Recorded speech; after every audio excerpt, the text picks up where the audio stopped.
Hi everyone, it's Jessica. Welcome back to my channel. Today I'm showing you my newest quilt pattern. It's called Hope Floats. I have the blocks all made and I'm ready to start putting the quilt together, so let's do it together.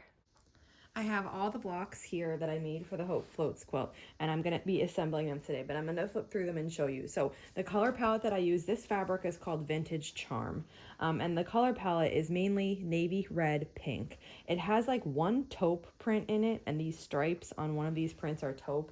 Some of the details are, but mostly it's red, blue, and pink. So I designed it so that the red would always go in the same space and the navy would go in the same space. And then these large triangles are either pink in this quilt, light blue, or the one taupe that they had. I considered omitting the taupe, here it is, since there was only one of these. But I thought, just leave it in. They turned out really nice. I like how they look. This is a great patriotic quilt. This could be, you know, I have the pink and the light blue, but I still think it looks red, white, and blue patriotic. I also think it'd be great in Christmas. And like I just used a fat quarter bundle, so it could work with any fabric bundle. Here's another one of those taupe ones.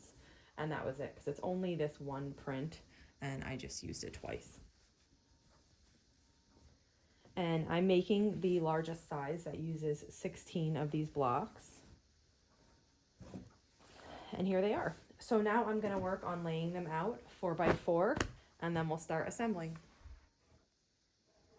So here I have it all laid out, and I think it's looking great. We get this really pretty secondary design here. Once they're sewn together, you're going to see that better. And the way that these are laid out, it looks like they're a large on point kind of square. So this one has beautiful secondary designs. Overall, I'm loving how it looks, and I'm ready to start sewing these blocks together. I'm going to work vertically, so I'm going to stack them on top of each other like this so that they end here, starting with the first one on top and the last one on the bottom. And then I'll take these two stacks and sew them together. I'll bring over this stack and add it, and then I'll bring over this stack and add it.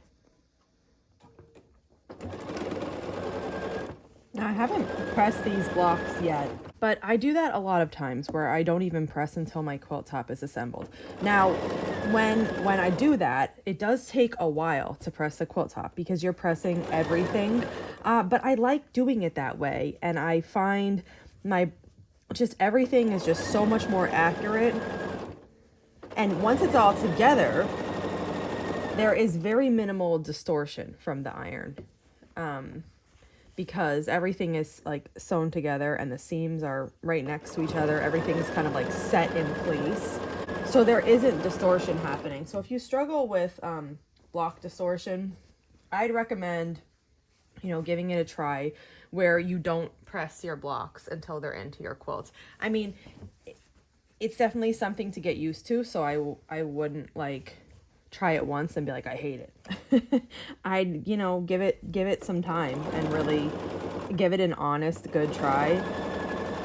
A lot of people don't believe me, but the ones who try it, they're like, wow, I just can't believe how fantastic that worked out. I never thought that I could stop pressing when I made my blocks, but I did it, and it's just fantastic. So if you're open to it, give it a try, and if not, that's fine. You can keep doing it whatever way you're doing it. That's one of the really great parts of quilting. It's your project, and you get to decide how you want to do it. So I'm just going to keep sewing these blocks together here. Since there's only 16 of them, it goes pretty quick. It's only 4x4. And then I have to decide on borders. I actually, I only had a fat quarter bundle of this. Well, I actually had 2 fat quarter bundles of this, so and there's quite a bit left over because you don't need 2 whole fat quarter bundles, but I don't have any yardage, so I need to decide if one of the fabrics that I already have can work for the border, or if I need to order some for the border and the binding. So once I get this together and I really see how it looks, I'll start deciding on that. I just finished sewing it together and I love it. You can really see the secondary pattern that comes together when it's sewn. I'm going to try to make some decisions now on the borders. So originally I was thinking a navy blue floral, either this one or the main floral right there for the border, but I have nothing like that. And this kind of navy is like a muted navy, so it doesn't match the navies that I have. And the red's a little bit different too. But I did find this color right here, and I think I'm gonna go for that.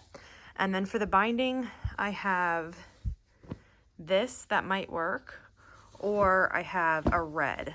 And like I said, it's not exactly the same red. You can kind of see, well, to be fair though, the sunlight is coming in right here, so this is looking a little bit brighter than it actually is compared to those. So I'm gonna decide. I do tend to go for floral borders, but I would even like this apple. But I don't have it, and I really don't want to wait. I kind of want to get these borders on and get this going on my long arm. So I'm going to cut out this light blue. It gets an inner border of white. I'm going to cut that out and sew it on, and then I'm going to cut out this blue and sew that on, and then start considering the quilting design. I just finished adding the borders, and here it is. Oh, it looks good. I was a little bit concerned about using the light color because, like I said, my tendency here would have been to use navy, but I love it with the light. So fantastic. We're speeding ahead. I thought I got footage of me quilting this, but I did not. So here it is. It's quilted. I can't remember the exact name of this pantograph right now, but I'll put it below. It reminds me of like a paisley. It has these swirls like this, but then it has daisies, and I love it. I think it looks fantastic on this quilt. And on the back, I use this pink, red, and white fabric. I was considering using the binding that I showed, either the navy or the red, but in the end, what I decided to do was I ordered fabric for it. And I decided on using that blue dot. I thought it would look really nice, so I have my strips cut, and I'm going to be machine binding this quilt now. I've done specific videos on how I bind my quilts by machine and by hand, but here I do get asked this a lot when you're joining the binding after you've already sewn it onto the front. You know, how do you do that nicely and have it turn out? And this is what I do. So I lay the quilt down as flat as can be. This is just on my work table here. I don't want any lumps or bumps in this because I want like the true measurement of this quilt from, you know, for at least a foot and a half. And then I just lay my binding on it. I use this ruler on my table here, but you don't have to. If you don't have a ruler on your table, you don't have to do that. You can bring over a ruler from somewhere else, or you can use your binding. Watch. So you're supposed to overlap your binding the width that it is. So if I take, this is just a little cutoff from this binding. If I take this and I line it up with the edge that I cut here, that means that this side of my binding should come to here. And you can see that it does right here. So the next step then is to take the left piece of binding and just move it over so that it's right side up. This part was always tricky to me in the beginning. So you just take this and just move it right over. Now this side of the binding, the right side, you're going to take it and open it to the inside. Sometimes you have to fold the back of the quilt to make these meet. So I usually just fold it like this. Now nothing is turning. My binding is still exactly how I have it. I'm putting these right sides together and I'm just turning everything a little bit. And I'm overlapping them just a tiny bit. I have a little bit sticking out here, and then I have just about the same amount sticking out at the top. And then we're going to sew from this corner down to this corner. I used to change my foot back to a regular foot, but I've found that I can get over this with my 1/4-inch foot, that it's okay. So I'll just sew over this.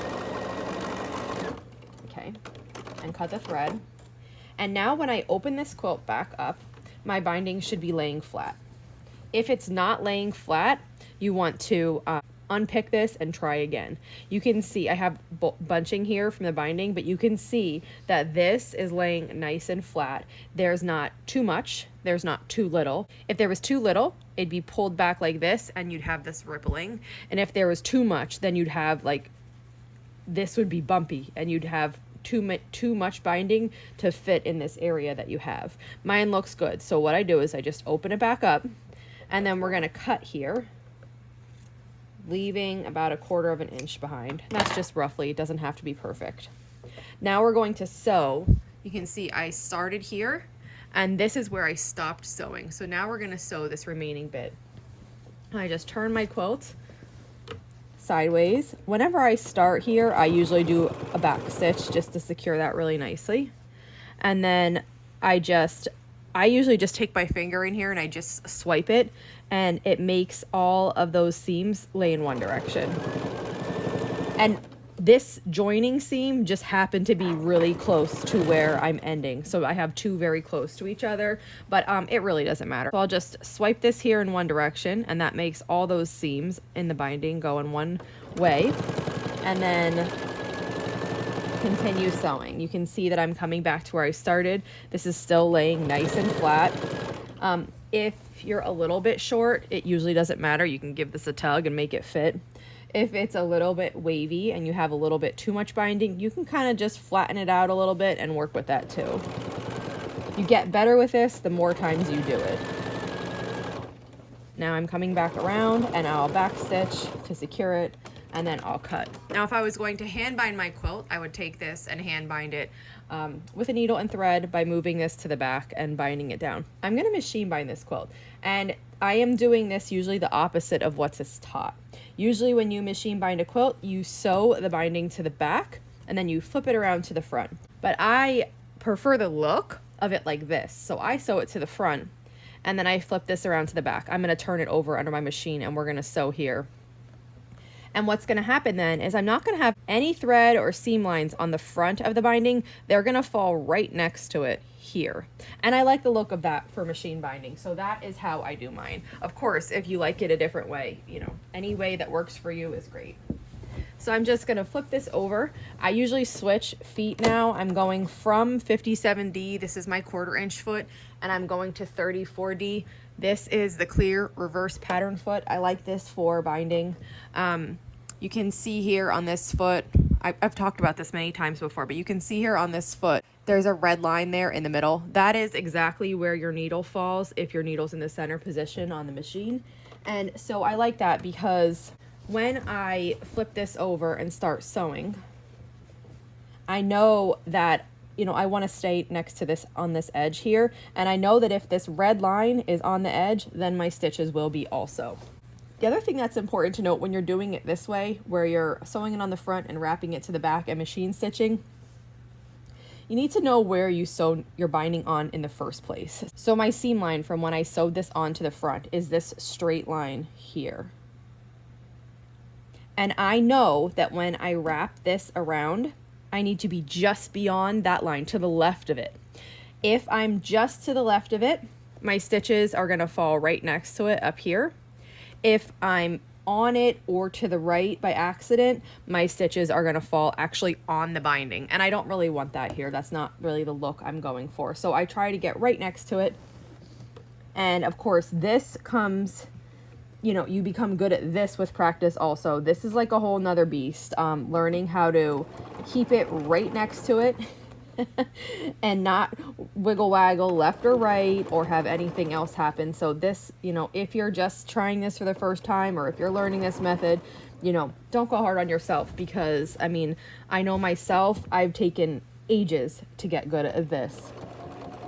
You can go as slow as you need, as fast as you like, whatever works for you here. But basically then I just continue around. I pull a little bit at a time and hold it into place, and then I just stitch it down. I finished putting the binding on this quilt and I've come outside to show it to you. So it's really windy, but we're gonna try anyway.